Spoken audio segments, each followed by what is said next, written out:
it is instinct to question.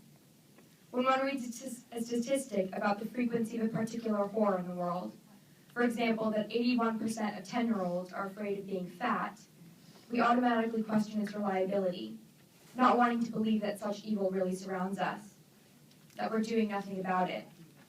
But when pictures are seen, first-hand accounts shared, we are forced to open our eyes and see the reality.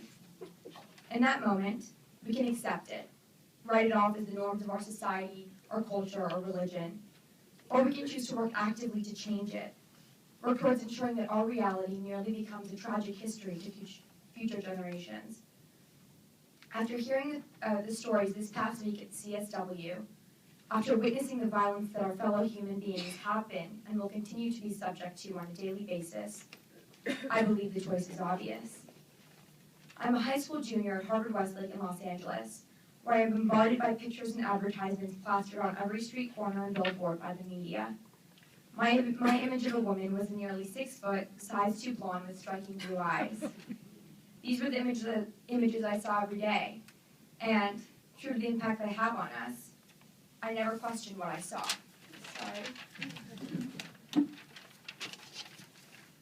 Why would I?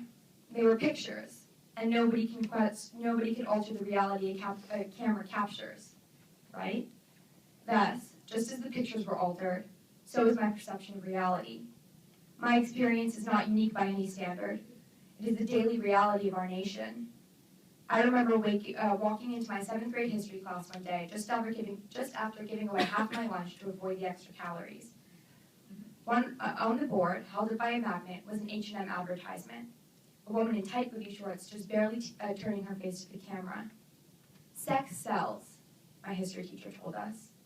He then continued to explain how this became the accepted norm in our nation and how misleading it was. That day, I began understanding the role the media had on me, my sister, my friends, my society. We must combat the impact of the media and the ideals they instill in us.